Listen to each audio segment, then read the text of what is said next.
I was 18 years old when my mother told me to pack my things. She didn't raise her voice. She didn't cry.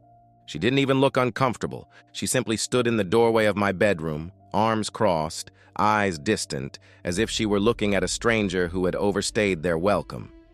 "You need to leave," she said. "We've done our part." For a second, I thought she was joking. I laughed nervously and said, "What do you mean, leave? I just finished high school." Her face didn't change.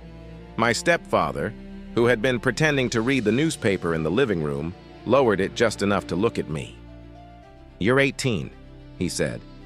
"You're an adult now. You need to start acting like one." I felt something twist in my stomach. I had never been in trouble, and I didn't drink. I didn't do drugs. I worked part-time at a grocery store and helped pay for food. But suddenly, I was being treated like a burden. "So, where am I supposed to go?" I asked. My mother shrugged. "That's your responsibility now." And just like that, my childhood ended. I packed everything I owned into one backpack. 2 shirts, 1 pair of jeans, a hoodie, my old phone charger, and the photo of my real father who passed away when I was 10, the only person who ever truly protected me. As I walked toward the door, I waited for someone to stop me. I waited for my mother to say she had made a mistake. She didn't. My stepfather didn't even look up again.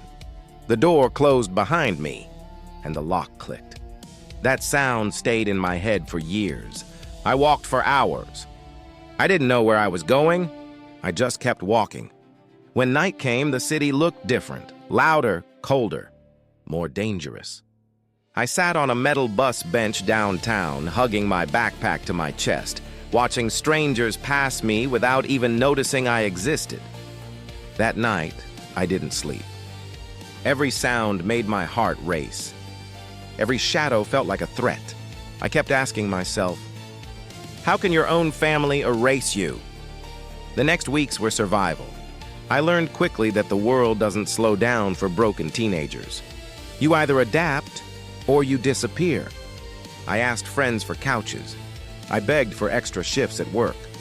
When friends stopped answering, I slept behind the grocery store where I worked, hiding between the dumpsters and the wall so security wouldn't see me.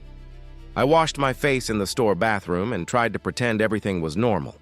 I smiled at customers. I said, "Have a nice day." But inside, I felt empty. I tried calling my mother. No answer. I tried texting my stepfather. Blocked. I realized then that I wasn't just kicked out. I was erased. So one night, sitting on cold concrete under a bridge, I whispered, "If no one wants me, I will become someone they can never ignore." I took every job I could find: dishwasher, janitor, warehouse loader, night cleaner. My hands were constantly cracked and bleeding. My back hurt all the time, but I kept going. I used library computers to teach myself new skills. I watched free business videos. I studied while eating dollar menu burgers. I had no plan, only determination. By 21, I had my first tiny room. It wasn't even an apartment, just a rented bedroom in a house with strangers, but it had a door that locked. That was enough. I cried the first night I slept there, because it was the first time in years I didn't feel afraid. And that's when something inside me changed. I stopped thinking like a victim and started thinking like a survivor. I didn't want revenge. I wanted control. I wanted stability, and I wanted dignity. I wanted to prove to myself that I wasn't disposable. I started saving every dollar. I skipped meals. I walked to work to save on bus fare. I said no to parties, no to vacations, no to distractions. Every dollar had a purpose. My future. By 24, I got promoted. By 26, I was managing shifts. By 28, I had started my own small service business out of my garage, and people started to notice. Clients trusted me. My income doubled, then tripled. And slowly, life started to feel different.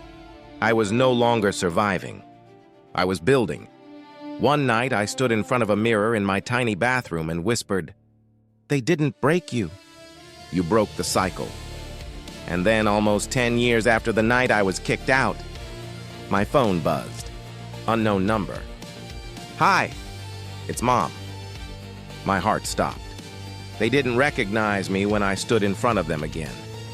And that was the most painful and satisfying realization of my entire life. 10 years earlier, they had watched me leave with a single backpack and a silence heavier than any scream. They had closed the door without hesitation, without apology, without mercy. And now I was back. Not as the scared 18-year-old they discarded, but as a man they could no longer control. The house was exactly the same. Same cracked white steps, same crooked mailbox, same porch light flickering weakly in the early evening. It was as if time had frozen here, while my life had been forged in fire. My stepfather opened the door. His eyes narrowed, his face stiffened. "Can I help you?" he asked. His voice didn't recognize me, but his soul did. Something behind his eyes shifted, even if his pride refused to admit it.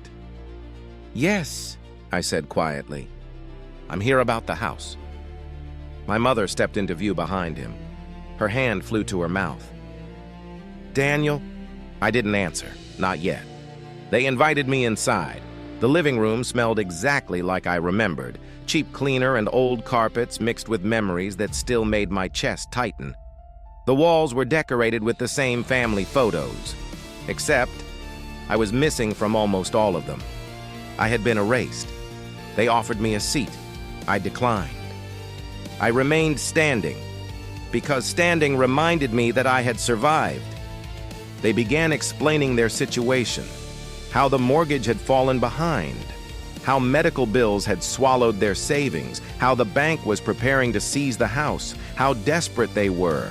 They didn't know who I was. They didn't know what I had become. They didn't know they were speaking to the boy they once called useless. At the end of their story, my stepfather sighed deeply and said, "We just need someone to buy it before the bank takes it. Someone fair." I nodded slowly. "I already have." Silence fell like thunder. My mother's eyes widened. You bought it?" I finally looked directly at her. "Yes, I did." She stared at my face, searching.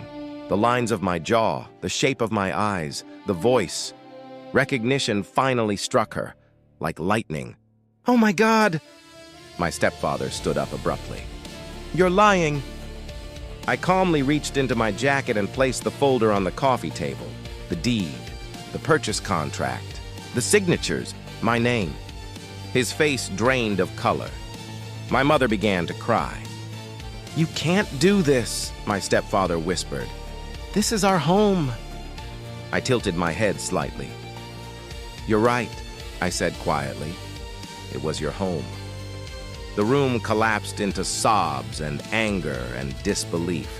My mother cried my name. My stepfather cursed under his breath. They begged, they accused, they tried guilt, they tried fear.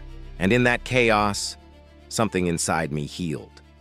Because for the first time in my life, I was no longer the powerless child. I was the author of my own ending. I listened in silence until their voices broke. Then I spoke again. "You told me at 18 that I was nothing, that I would never be anything, that no one would care if I disappeared." My voice was calm, but every word carried years of buried pain. I slept in my car. I worked 3 jobs. I ate once a day. I studied at night. I cried alone. And I built a life from nothing. I paused. "And now I own the roof over your heads." My stepfather collapsed back into his chair. My mother whispered, "What do you want?" I took a slow breath. "I want you to move out peacefully.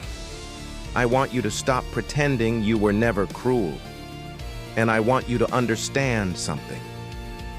I looked directly into their eyes. "You didn't break me. You created me." I gave them 30 days. I walked out. The night air felt different, lighter. The sky felt wider. My lungs felt free. I sat in my car and cried for the first time in years, not because I was angry, but because I was finally done being hurt. 30 days later, I stood in the empty house. The rooms echoed. No more shouting, no more insults, no more doors slammed in my face. Just silence and healing. I didn't move in. I didn't keep it. I sold it. And with the profit, I opened a scholarship fund for kids who were kicked out, forgotten, abandoned, because my revenge wasn't destruction. My revenge was becoming the man they swore I could never be. Sometimes the people who hurt you are the ones who unknowingly forge your strength. And sometimes the best closure isn't an apology, it's success. After I sold the house, I thought the story was over. I thought closure would come quietly, like a door finally closing behind me. But life had other plans.